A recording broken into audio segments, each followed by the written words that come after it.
हो जाएगा। ये क्लास 8 का सब्जेक्ट बायोलॉजी चैप्टर नंबर 1 जिसका नाम क्या है, पौधों तथा जंतुओं का संरक्षण। इसका फर्स्ट क्लास है। देखिए इसका क्या पढ़ना आपको, पौधे और जंतुओं का संरक्षण मतलब बचाव कैसे करते हैं इसका, है ना। देखिए पृथ्वी पर सभी जीव जंतु अपने प्राकृतिक वास स्थान पर रहते हैं। जो भी जंतु है धरती पर अपने कहाँ रहते हैं, अपने वास स्थान पर रहते हैं। जैसे शेर गुफा में रहता है, हम लोग अपने घर में रहते हैं, सबका वास स्थान है ना। चिड़िया घोंसला में रहती है, जन्म लेते हैं, जन्म भी लेते हैं वहीं पर सब। किसी भी एक क्षेत्र में पाए जाने वाले जीवों तथा उन पर पड़ने वाले वातावरण का प्रभाव से बने तंत्र क्या कहलाते हैं, परिस्थिति तंत्र। जिस जहाँ पर रहता है उस हिसाब से वह रहता है। जहाँ पर ज़्यादा गर्मी गिरती है वहाँ उस तरह का मौसम वहाँ पर मिलेगा, जंतु मिलेगा, अपने हिसाब को ढालता वहाँ पर है। जो जिस वातावरण में रहेगा उसको क्या कहते हैं, उस हम क्या कहते हैं, पारिस्थितिक तंत्र कहते हैं। लिखा भी है, एक क्षेत्र में पाए जाने वाले जीवों तथा उन पर पड़ने वाले वातावरण के प्रभाव से बने तंत्र क्या कहलाते हैं, पारिस्थितिक तंत्र कहलाते हैं। उसके बाद अब देखिए परिस्थिति को 2 भाग में बांटा गया है। आपके सिलेबस में कितने भाग में बांटा गया है, 2।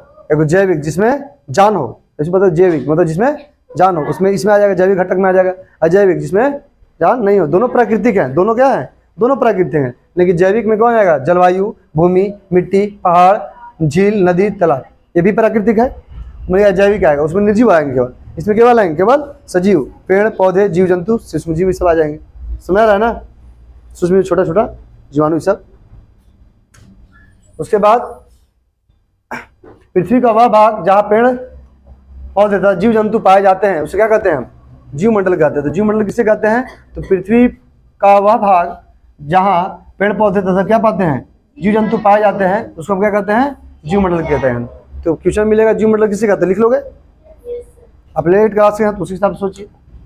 जीव मंडल का निर्माण कई पारिस्थितिक तंत्रों के मिलने से होता है, जहाँ जीवों तथा भौतिक वातावरण के बीच एक संतुलन क्या रहता है, कायम रहता है। जैसे हम लोग के बीच में और पर्यावरण जो वातावरण है उसके बीच क्या संतुलन बनाया रहता है, तब हम लोग क्या करते हैं, वहाँ पर जी पाते हम लोग हैं। तो जीव मंडल का निर्माण तभी होता है। उसके बाद जैव विविधता किसे कहते हैं, तो पृथ्वी पर अनेक प्रकार के जीव पाए जाते हैं। जीवों का विविध प्रकार तथा विभिन्नता को ही क्या कहते हैं, हम इसको जैव विविधता कहते हैं। क्योंकि जीव पाए जाते हैं तो अलग अलग प्रकार के जीव पाए जाते हैं। सभी क्या होते हैं, अलग अलग प्रकार के होते हैं। विभिन्नता पाई जाती है, सब अलग एक जैसे थोड़ी होते हैं, सभी विभिन्नता पाई जाती है। कोई मांस खाता है तो कोई घास खाता है तो कोई कुछ खाता है ना, सबका अलग अलग सबका प्रकार है, सभी अलग अलग पाए जाते हैं। अलग अलग स्थानों पर अलग अलग क्या पाए जाते हैं, जैव विविधता पाई जाती है। जैसे मैंने बताया आपको, जैव विविधता पारिस्थितिक तंत्र का एक स्थायित्व क्या है, प्रदान करता है। मैंने जो पारिस्थितिक तंत्र जो बताए थे आप लोग पीछे अभी, हम उसका क्या है, अस्तित्व प्रदान करता है कौन, जैव विविधता। भारत जैव विविधता के दृष्टिकोण से से काफी क्या है, समृद्ध देश माना जाता हम लोग जो भारत है जिसमें रहते हम लोग हैं। भारत में विश्व की 5% जैव प्रजातियां पाई जाती है। कितनी प्रजातियां पाई जाती है, मात्र 5% पाई जाती है। उसके बाद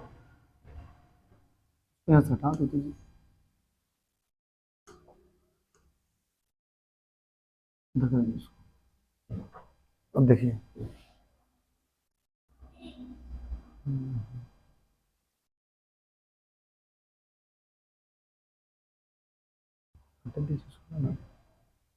देखिए, तो विश्व के 12 बड़े जैव विविधता वाले देशों में भारत का स्थान केवल है 6वां है। विश्व में कितने बड़े जैव विविधता है, 12। हम लोग केवल स्थान पर उस पर है 6वां। 6ठा मतलब जिन जगहों पर जैव विविधता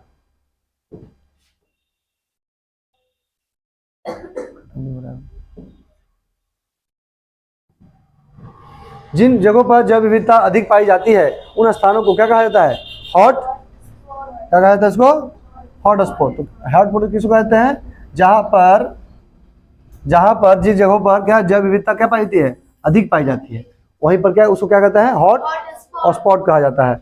विश्व के 35 हॉटस्पॉट कितने हैं, विश्व में कितने हैं, पूरा विश्व में कितने हैं, 35। 2 हैं भारत में। देखो यहाँ पर कोस्ट लगा दीजिए, कोस्ट छूट गया, यहाँ पर है, यहाँ पर कोस्ट छूट गया है ना।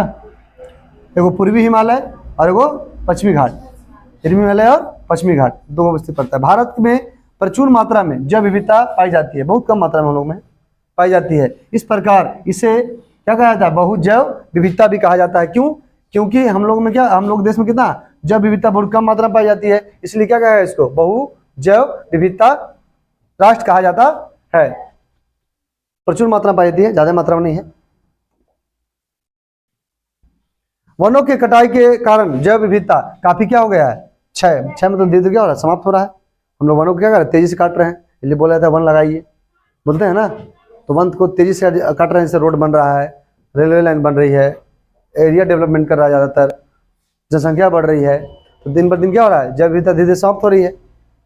अभी देखो जब बगल में जैव विविधता जब तिराई भेज जाते देखते ना है, पहाड़ों घेर लिया उसको, जैव विविधता वाला, जैव विविधता लिखल भी वहाँ जैव विविधता लिखल होगा, जाइएगा देखिएगा। गए कि नहीं घूमने, नहीं गया घूमने औरंगाबाद, हाँ। अब देखिए यहाँ पर क्या है, तो हाँ, इसे संरक्षण के लिए प्रतिवर्ष कितना 22 मई को विश्व जैव विविधता दिवस हम लोग क्या करते हैं, मनाते हैं। तो विश्व जैव दिवस कब मनाते हैं, 22 मई को, याद रहेगा ना। उसके बाद आपका देखिए यहाँ पर वनोन्मूलन तथा उनके कारण, क्या कारण इसके हैं वनोन्मूलन का। तो वन प्रकृति के सर्वोत्तम उपहार है, क्या है, उपहार है। उपहार मतलब समझो, गिफ्ट जिसको बोलते हैं आप, उपहार। वनों में अनेक प्रकार के क्या पाए जाते हैं, जीव नोपयोगी पाई जाते हैं, वस्तुएं पाई जाती है, इसलिए इसे हम क्या कहते हैं, हरा सोना भी कहा जाता है। वन को क्या कहा जाता है, हरा सोना कहा जाता है। हरा सोना समझ रहे हो ना, क्योंकि हम लोग के लिए बहुत उपयोगी है वो, बहुत ज्यादा, हर चीज मिलता है वहां पर है। वन में अनेक प्रकार के क्या पाए जाते हैं, जंतु निवास करते हैं, वहां रहते भी तो है, हिरन रहता है, शेर रहता है, पता ना सब, भालू रहता है, बहुत सारे जंतु रहते हैं, निवास करते हैं, वास स्थान है। और उसको हम लोग काट देंगे तो क्या हो जाएगा, वो हम लोग कहाँ रहेगा, धीरे धीरे खत्म हो जाएगा, हम लोग खत्म भी हो रहा है। जाग बाघों की जनसंख्या धीरे धीरे क्या हो रही है, घट रही है, शेर धीरे धीरे क्या हो रही है, घट रही है, हिरन धीरे धीरे क्या हो रहे हैं, घट रहे हैं, तो संख्या धीरे धीरे घट रही है ना, तो यही होगा। उसके बाद वनोन्मूलन से कई प्रकार के दुष्प्रभाव उत्पन्न हो रहे हैं। अब ये खत्म हो गई तो दुष्प्रभाव हम नहीं पड़ेगा प्रभाव उसका। वनों के नाश होने से वायुमंडल क्या हो रही है, कार्बन डाइऑक्साइड की मात्रा धीरे धीरे बढ़ रही है, तो गर्मी लोग ज्यादा लगता है ना है, कार्बन डाइऑक्साइड की मात्रा धीरे क्या हो रही है, बढ़ रही है। तो कार्बन डाइऑक्साइड क्या है, गर्म गैस है, और कार्बन डाइऑक्साइड गैस की मात्रा बढ़ने से विश्व तापन का कि प्रकृति का फेफड़ा किसे कहा जाता है, किसको कहा जाता है, वनों को। वनों क्या कहा जाता है, प्रकृति का फेफड़ा कहा जाता है। प्राकृतिक में जल चक्र के पूर्ण होने में वनों का महत्वपूर्ण योगदान है। क्या है, जल चक्र, जल जो हम लोग बरसाती है ना, वर्षा ऋतु आती ना है, यह किसका कहना है, अगर वर्षा आएगी तब, जब वन ज्यादा मात्रा में रहेगा तब, अधिक सुखाड़ देंगे तो वन होगा जल्दी, वन नहीं रहेगा तो वर्षा भी क्या होगी, कम मात्रा में होगी। देखो ध्यान से, मैं यहाँ पर वनों की कटाई से मिट्टी, यहाँ पर देखो मिट्टी लिखा गया, यहाँ पे मिट्टी लिखा गया गलती, मिट्टी यहाँ पर गलती लिखा गया है। मिट्टी का अपरदन, अपरदन क्या होता है, कटाव उसका बढ़ गया है, तो मिट्टी जब वन कटेगा तो मिट्टी क्या हो जाएगी, बहकर चल जाएगी, तो पुआर क्या हो जाएगा, जो ऊपर का जो मिट्टी का परत होता है वो बह जाएगा, तो अच्छा पैदावार होगा, नहीं होगा, अपरदन हो जाएगा उसका। अपरदन होता है बह जाना, एक जगह से दूसरी जगह कट के चल जाना। उसके बाद वन से हमें इमारती, वन से हमें क्या बनता है, इमारती में बिल्डिंग उल्डिंग बनाते हैं हम लोग हैं, इमारती लकड़ी लेते हैं हम लोग हैं, औषधि बनाते हैं, दवाइयाँ भी बनाते हैं हम लोग हैं, शहद लेते हैं, रबड़ बनाते हैं, मोम लगता है, सब किससे प्राप्त होता है, हमें वनों से प्राप्त होता है। ये सब मिलेगा फिर कर देंगे हम लोग, तो नहीं मिलेगा। वन मिट्टी की संरचना तथा गुणवत्ता को बनाए रखता है। वन किसको बनाए रखता है, मिट्टी की जो संरचना होती है, संरचना और गुणवत्ता क्या रखती है, वो बनाए रखती है। वनोन्मूलन के कारण वन में रहने वाले जंतुओं के प्राकृतिक वास स्थान समाप्त हो जाएंगे। जब उसको हम काट देंगे, उसको सर अभी नहीं बताया हम, और लोग काट दो, घर कहाँ, जैसे हम लोग घर से कोई निकाल देगा, कहाँ रहेंगे हम लोग, रोड पर, फुटपाथ पर, तो लोग भी क्या रहेगा, जंतर घूमे चलेगा, तो बहुत दिक्कत हो जाएगा उन लोग को।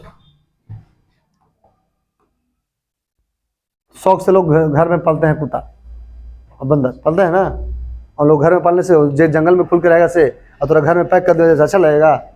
नहीं रहेगा। चिड़ियाघर में उसको पैक करके रखते हैं तो वो अच्छा बात है। जब स्वतंत्र घूरिएगा से आपको वो घर में रख के खियागा पियागा से अंतर नहीं है, बहुत अंतर है। तो वन तथा वन जीव का संरक्षण, पहला पढ़ना वन का वनों का महत्व। वन अनेक नदियों के उद्गम स्थान होते हैं।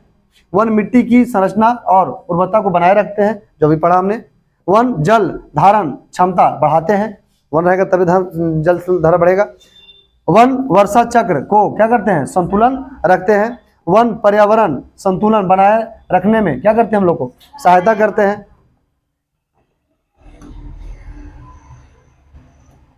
वनों का कटाई तो खेतों के लिए भूमि प्राप्त करना। हम लोग क्या करें? वनों किस लिए काटते हैं? जनसंख्या बढ़ रही है, खेती करना, हम लोग को खाना की जुम्मेदारी तो चाहिए, खाना भी तो क्या करें? जंगल, हम लोग का जनसंख्या बढ़ रहा है बहुत तेजी से, तो खेती उसको काट के जंगल काट क्या करते हैं? हम लोग खेती करना शुरू कर दिए, तो जंगल कम हो गया। मकान बना दिए जंगल काट करके। देखिए अभी बगल में हम लोग रोड बन गया, इतना बड़ा खेती धान होता था सब, जब लोग जिस रोड से आते हैं रोड बन गया, तो अब वो धान होगा वहाँ पर? नहीं होगा। धान क्या हो गया? धान की मात्रा कम हो गई, तो मिट्टी वाला पैदावार मिट्टी था। जैसे ऐसी सब जगह होता है, तो खेती की कमी। मकान बना लेते हैं, हम सड़क बनाते हैं, जो सड़क बन गया उद्योग बन जाता है, कंपनी खुल जाती है। लकड़ी की आवश्यकता, लकड़ी हम लोग बहुत ज़्यादा आवश्यकता है, प्रयोग करते हैं। जनसंख्या वृद्धि के कारण क्या? वनों की कटाई किसी कारण हो रहा है? खेती के लिए, मकान बनाने के लिए, सड़क, उद्योग के लिए लकड़ी का आवश्यकता पूर्ता करते हम लोग हैं। और जनसंख्या वृद्धि के कारण सबसे बेसी खतरनाक कौन है? जनसंख्या वृद्धि भारत में बताया जा रहा है। अगला जो है सी ऑप्शन, सी दुष्परिणाम। मिट्टी का कटाव दुष्परिणाम गिर भी रहा है, जब जंगल कटेगा तो। बाढ़ और सूखा पड़ जा रहा है, कहीं कहीं बाढ़ पूरा जा रहा है, कहीं कहीं सूखे पड़ जा रहा है। होता है ऐसा, सुने हैं आप लोग कि कहीं बाढ़ आ गया तो बह गया वो गाँव, एक गाँव मरता है ना, उत्तरी बिहार तब ज़्यादा होता है सब चीज़। भूजल स्तर बढ़ काफ़ी कम हो जाना। देखिए हम लोग जब गर्मी सब आती है, देखते हैं कल का पानी क्या चलता है? नीचे चल जाता है, कहते ना है, बहुत दिक्कत होता है, बहुत समस्या होती है, चलता नहीं है कल, थोड़ा थोड़ा पानी देता है, कम देता है। जो देखे हम लोग हैं, देखे ना सब घर, होता है गर्मी के दिनों में। मरुस्थलीयकरण हो जाता है, तापमान में वृद्धि, गर्मी बढ़ जाती है बहुत ज़्यादा। वन जीवों का आवास नष्ट हो जाता है, बेचारा रहता है उन लोग घर में, उन लोग का नष्ट क्या होता है? उन लोग घर नष्ट हो जाता है, ऐसा प्रभाव होता है, दुष्प्रभाव गिरता है। अगला जो है आपका वन्य जीव। जंगल में रहने वाले जीवों को वन्य जीव कहते हैं। जो जंगल में, तो क्या कहते हैं हम? वन्य जीव कहते हैं। सभी जीव खाद्य श्रृंखला से जुड़े होते हैं। खाद्य मतलब खाने वाली चीज होता है, खाद्य श्रृंखला से जुड़े होते हैं। छोटे और बड़े सभी जीव पर्यावरण संतुलन के लिए अति आवश्यक है ना। सबको जीना जरूरी है, और सबके लिए सबको फायदा करता है। इसलिए धरती पर सभी जीव को रहना क्या है? अति आवश्यक है। सुनाया? यही था ना? देखिए वन एवं वन्य जीव संरक्षण। अब इसको बचाएंगे सब लोग, तो बचाने के लिए देखिए पहला आंदोलन चलाया गया जन आंदोलन। कौन चलाया गया? जिसको हम चिपको आंदोलन चलाया गया। कहाँ? सुंदरलाल बहुगुणा द्वारा। कौन चलाया था इनको? चिपको आंदोलन को चिपक गए थे, पेड़ से चिपक गया था सब। जब पेड़ कटा रहा था ना, तो लोग पेड़ से क्या हो गया था? चिपक गया था, इसलिए ना पड़ा चिपको आंदोलन। किसने चलाया था? सुंदरलाल बहुगुणा। कहाँ चलाए थे? उत्तराखंड में, गलती लिखा गया यहाँ पर, गलती में चलाया गया था। तो पूछेगा चिपको आंदोलन कहाँ चलाया गया था? उत्तराखंड में। किसके द्वारा? सुंदरलाल बहुगुणा के द्वारा। पेड़ को बचाने के लिए ये अभियान चला, जन आंदोलन, जिसमें चिपका आंदोलन को चला किसके द्वारा? सुंदरलाल बहुगुणा के द्वारा। कहाँ? उत्तराखंड में। कोई दिक्कत? चिपको आंदोलन कहाँ चलाया गया? एपीको आंदोलन ये कहाँ चला गया? पंडूरंग कौन चलाया था? पंडूरंग हेगड़े द्वारा। कहाँ चला था? कर्नाटक में। कहाँ चला था? कर्नाटक में। कोई दिक्कत? अब यहाँ देखिए सरकारी प्रयास, अब सरकार भी प्रयास करेगा जंगल को बचाने के लिए, अब सभी भी प्रयास कर रहे हैं। देखिए वन को संरक्षण अधिनियम बनाया उन्होंने, पर्यावरण संरक्षण अधिनियम बनाया, वन जीवों सुरक्षा अधिनियम बनाया और राष्ट्रीय वन नीति बनाया। इस नीति से पेड़ों क्या कहता है? वनों को बचाना चाहिए, बचेगा, जो सरकार ने बनाया है ना। अब देखिए संकटग्रस्त प्रजातियां जिसकी संख्या तेजी से घट रही है, जिसकी संख्या क्या हो रही है, तेजी से जैसे शेर घट रहा है, बाघ घट रहा है, गंडा गंडा गलती लिखा गया नहीं, गंडा क्या होती है घट रहा है, वरण वरण सिंगा भी घट रहे धीरे धीरे। बहुत सारे जंगल में जीव जंतु धीरे क्या हो रहा है, धीरे धीरे उसकी मात्रा धीरे धीरे कम होती जा रही है। सरकार इस पर ध्यान भी दे रहा है। विलुप्त हो गए, खत्म हो गया, जो है ही नहीं है, पहले थे अब नहीं है। जैसे जो पूरी तरह से क्या हो गए हैं, पूरी तरह से समाप्त हो गए, उसको विलुप्त कहा जाता है प्रजाति। जैसे डायनासोर है नहीं, खत्म हो गए, धरती पर अब नहीं है। डायनासोर एक होता है डोडो पक्षी, वो भी नहीं है भाई, वो भी पक्षी नहीं है, धीरे धीरे समाप्त हो गया ना। अगला है IUCN और रेड डेटा बुक। IUCN और रेड डेटा बुक, इसके अंतर्गत में अंतर्राष्ट्रीय संस्था है। क्या है? अंतर्राष्ट्रीय संस्था है। कौन संस्था है? अंतर्राष्ट्रीय संस्था। इस संस्था के माध्यम से उसको बचाना चाहिए। देखिए यहाँ पे रेड डेटा बुक प्रकाशित करती है। क्या करती है रेड डेटा बुक? यह रेड डेटा बुक प्रकाशित करती है। इसमें संकटग्रस्त प्रजातियों को सूची की दी जाती है, मतलब जो खत्म हो गए, संकटग्रस्त जो संकट में है अभी, उसको सिलेक्ट दिया जाता है। जो बचाता है सब है, जैसे शेर की कमी हो रही धीरे धीरे, उसको बचाएगा ही। बाघ को धीरे धीरे कम हो रहा है ना, उसको बचाएगा। मतलब इसका एक अंतर्राष्ट्रीय चलाया गया है, जिसको जीव जंतु धीरे धीरे खत्म हो रहे हैं, उसको कम से कम खत्म हो, उसको बचाया जा सके। समझ रहा बोल रहे हैं हमसे ना? क्या अब पढ़ेंगे किसके बारे में हम लोग? आरक्षित जैव मंडल के बारे में। किसके बारे में पढ़ेंगे? आरक्षित जैव मंडल के बारे में। जैसे पहला है, इसकी स्थापना किसी क्षेत्र विशेष की जैव विविधता तथा वहां निवास करने वाली जनजातियों की परंपरागत संस्कृति तथा जीवन पद्धति को संरक्षित करने के लिए की जाती है। पहला टॉपिक ये कहता है आपको है, बदल गया का? बदल गया ना? ठीक है, यही तरह। दूसरा है आरक्षित जैव मंडल का वह क्षेत्र जहां मानवीय क्रियाकलापों पर पूर्णतः रोक होता है, कोर क्षेत्र कहलाता है। क्या कहलाता है? जहां रोका है उसको क्या कहते हैं? उसको कौन क्षेत्र कहते हैं? कोर क्षेत्र कहा जाता है। कोर क्षेत्र के बाहर के क्षेत्र में बिना पारिस्थितिक तंत्र को हानि पहुंचाए सीमित मानवीय क्रियाकलापों की अनुमति होती है। उसके बाद है, भारत में कुल 18 आरक्षित जैव मंडल है। कितने हैं अपने देश में? कितने हैं आरक्षित? 18 हैं।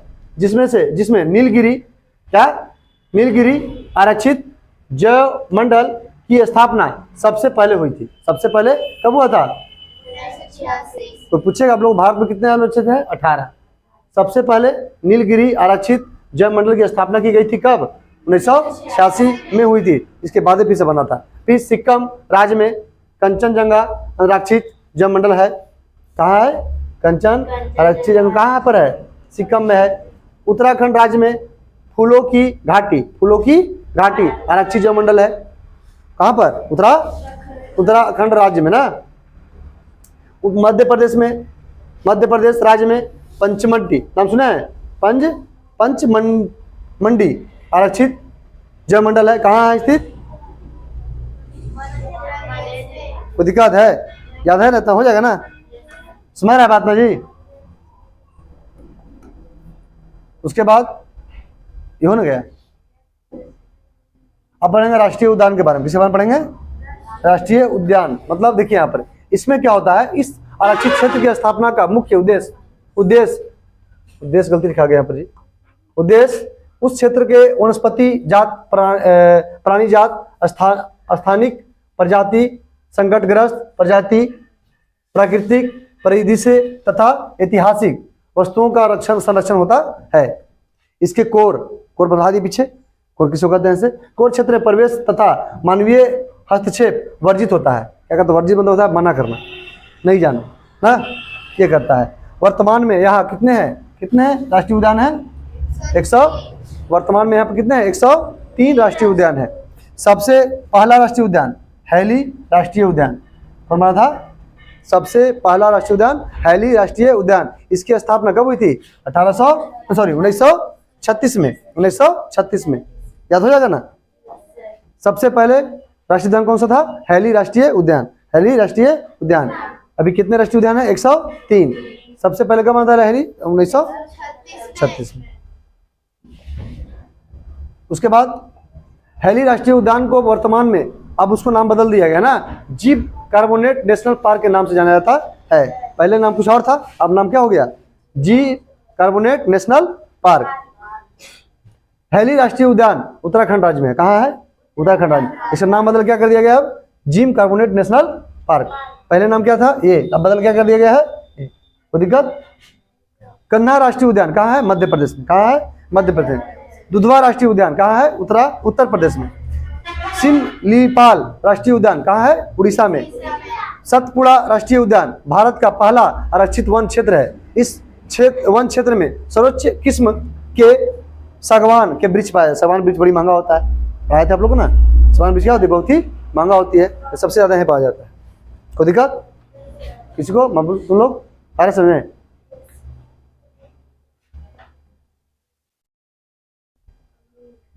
अब आगे सवाल। क्या गया अब? सवाल। जो पढ़ा है उस पर सवाल है आधारित। लघुत्तरीय प्रश्न कितना है? पहला बन जाएगा। प्राचीन तंत्र किसे कहते हैं? परिभाषा देना है, फर्स्ट में था, बना लेगी ना। इसको लिखना नहीं है, आप लोग वहीं से लिख लीजिएगा। ये तो कल लिखवा देंगे इसको, हम बना के ले आइएगा ना। इसको बन जाएगा आप लोग से ना। यही लघुत्तरीय प्रश्न आप लोग से बन जाएगा। कोई दिक्कत है बनने में? 3 सवाल है यहाँ पर। फिर उसके बाद है यहाँ पर है मरुभूमिकरण क्या है? रेड डाटा बुक क्या है? उसका कुछ आंसर लिख दिया। रेड डाटा बुक का कुछ आंसर लिख दिया, कुछ छोड़ दिया। आप लोग हल्का छोड़ दिए ना। स्थानीय प्रजाति का संरक्षण क्यों आवश्यक है? तो लिख दिया मैं, क्यों आवश्यक है? किसी क्षेत्र विशेष में प्राकृतिक रूप से पाए जाने वाले प्रजाति को स्थानिक प्रजाति कहा जाता है। ये को छोड़ दिए हैं। प्राचीन ये सवाल 7वां होगा सवाल। ये कौन होगा? 7वां सवाल। 7वां सवाल होगा ना। ये छूट गया लिखने के लिए। 7वां, प्राचीन गुफा आश्रयों का क्या महत्व है? लिख लो आंसर।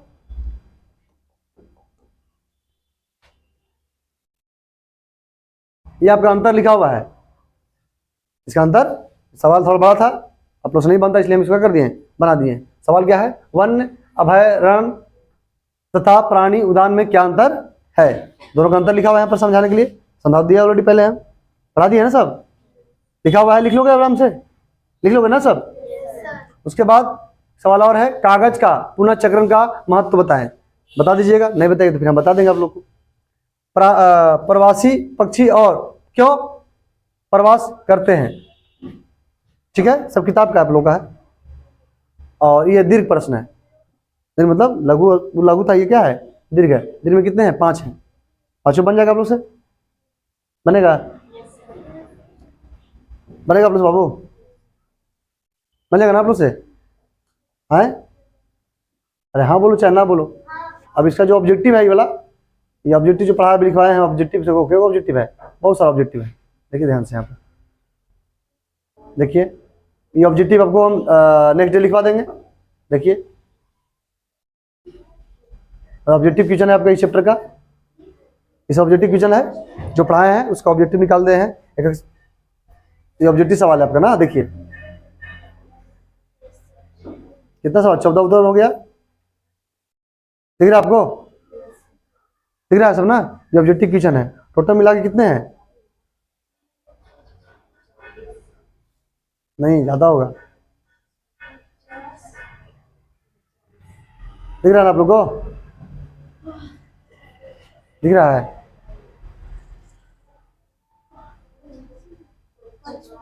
55 है। कितने हैं? 55 है। 55 ऑब्जेक्टिव है सवाल का, ठीक ना। कौन कहाँ पर है, कौन सा रिजर्व कहाँ है, कहाँ से कौन सी राष्ट्रीय उद्यान कहाँ है, सबका लिख दिया पूरा लिस्ट बनाकर। अगर याद करो तो जीके भी स्ट्रॉन्ग हो जाएगा आप लोग से। नहीं हो जाएगा? और नीचे देखो शायरी लिखल होगा, पढ़िए इसको। ना परेशान किसी को कीजिए, ना परेशान किसी को कीजिए, ना हैरान किसी को कीजिए। कोई लाख गलत भी बोले, बस मुस्कुराकर छोड़ दीजिए। कोई बुराई करे तो मुस्कुराकर छोड़ दीजिए। जब आप अच्छा कीजिएगा तो ऑटोमेटिक आपका रिजल्ट अच्छा मिलेगा। तो अच्छा कीजिए तो ऑटोमेटिक नाम हो जाएगा आपका, ठीक ना। कोई दिक्कत है यहाँ तक? अगर चाहिए तो घर पर भी लिख सकते इसको, लिख सकते हैं ना? लिख लोगे? चलिए तो फिर कल हम इसको लिखवा देंगे। हाँ लिखा जाएगा। इसका क्यूज भी होगा शायद, देखिए तो। क्यूज आज नहीं करवाएंगे, कल करवा देंगे। आज पढ़ लीजिएगा पूरा घर पर, इसको देख लीजिएगा आराम से। तो कल क्यूज करेंगे तो सवाल आंसर देने मजा आएगा। फंसवा रहा है बोले से ना? ठीक है, तो बेस्ट ऑफ लक।